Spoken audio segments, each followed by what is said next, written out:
Rhydon was the first Pokemon ever designed, and in the early generations, this Pokemon was excellent competitively. Rhydon was the forefather of what would eventually become the bulky ground archetype, a staple of every generation. Rhydon was a bit like the Landorus Therian or Great Tusk of its day. Unfortunately, Rhydon has not aged very well, and even receiving an all-new evolution in Gen 4 didn't help the viability of this line too much. Rhydon and Rhyperior's low speed and weakness on the special side, along with times 4 weaknesses to water and grass, are very exploitable. But Rhydon's legacy in the early generations cannot be discounted. Many don't know this, but Rhydon is actually quite an underrated choice in Gen 3 competitive as well, despite not being ranked in OU. Let's explore the early competitive success of the first Pokemon ever created. But first, it's come to the attention of certain key figures in horse society that Rhydon is able to learn the move High Horsepower, which raises certain questions about his status as a horse. Rhydon is not actually interested in joining the Horse Council or being known as a horse, but he has taken this matter to court anyway as a strategic move. Subscribe to the channel to help us learn more about Rhydon's intriguing motivations. Thank you. In Gen 1 OU, Rhydon is among the best Pokemon in the metagame, with a very important defensive role.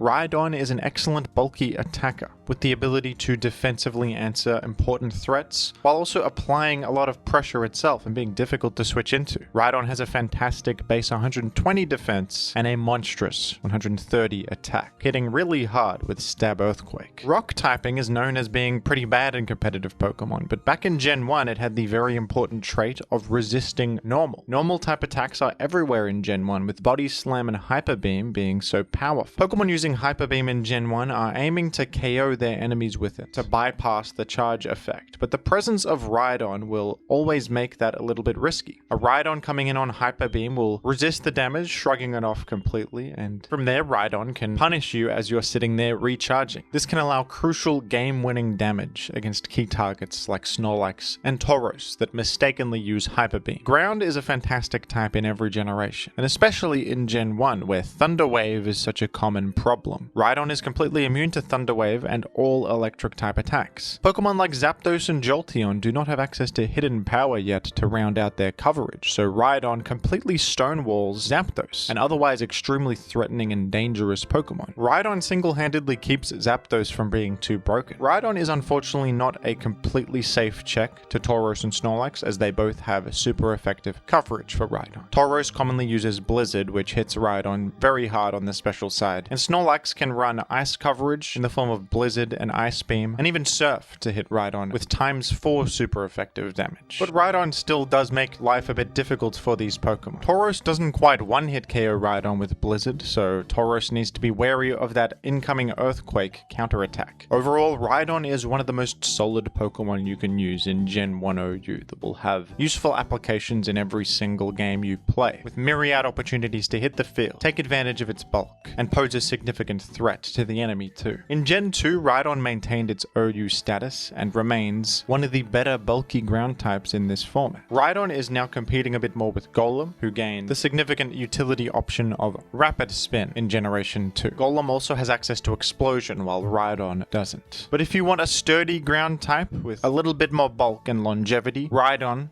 is the better choice. With its much higher HP and attack stats, this Pokemon can survive more hits and pose more of a threat. Rhydon has access to Curse in this generation, allowing it to even boost up its stats and be a bit of a win condition. With Roar to force out enemies boosting up their stats, you can even 1v1 Pokemon like Snorlax if you get the ball rolling, preventing them from Curse boosting too much and eventually reaching a point where they cannot deal enough damage to you. Rhydon is under a bit more fire from coverage moves though. Hidden Power now being introduced to the game. In Gen 1, Zapdos could not touch Rhydon, but now Zapdos can, with Hidden Power Water, which is a common option to hit Golem and Rhydon. Funnily enough though, Rhydon actually has an option up his sleeve to turn the tables on Zapdos too. In the older generations, Counter can actually work against Hidden Power. Due to a glitch, the move Counter considers Hidden Power a physical attack. Because Hidden Power starts as a normal type move and then changes type based on your Pokemon's IV. Before the physical special split, normal normal type moves were always physical, so counter considers every hidden power to be a physical attack. So you can use counter against hidden power water, survive it barely, and one-hit Zapdos, which is a great way to bait and eliminate this top-tier threat. Rhydon appreciates the fact that grass coverage is still not particularly common or widespread in this generation, and Rhydon's biggest foe of Zapdos is threatened by Rock Stab, and also can't quite one-hit KO Rhydon, which comes in handy. Still having great defensive value in this generation, matching up well into Snorlax and posing a significant threat to much of the metagame with its fantastic stab combination, Rhydon maintains its elite competitive status here in Gen 2. Gen 3 was where cracks in Rhydon's reputation started to form. There was a new bulky ground type superstar this generation, Swampert, with its fantastic water ground type combination and incredible defensive tools. Because of Swampert, grass type coverage rose significantly, and Rhydon really got caught in the crossfire. So many things having grass type attacks in this generation, Rhydon is not having a fun time. Rhydon's water, ground, grass, and fighting weaknesses also started to add up, with bulky water types like Melodic and Suicune, and even Swampert, rising significantly. The newly introduced Celebi, more things having Earthquake for coverage, more viable fighting types like Breloom and Hariyama. Even your steel weakness is a big problem because of Metagross Meteor Mesh. Swampert is great in this generation because it reliably checks enemies like Metagross and Tyranitar, but Rhydon is weak to Tyranitar's Earthquake and the occasional grass coverage, and Rhydon is very threatened by Metagross too. As a bulky ground type, Rhydon just isn't really doing its job anymore, and is no longer the central Pokemon it once was. But there is still some value to Rhydon. That attack stat is very impressive, and a ground and rock stab combination is great offensively. Rhydon is a bit slow, however, needs some support from teammates to make up for this. Because of that, Rhydon actually fits very well on an archetype called Paraspam. Paralysis lowers the enemy's speed stat by 75%, so against a paralyzed enemy, Rhydon will be faster and it'll be significantly threatening.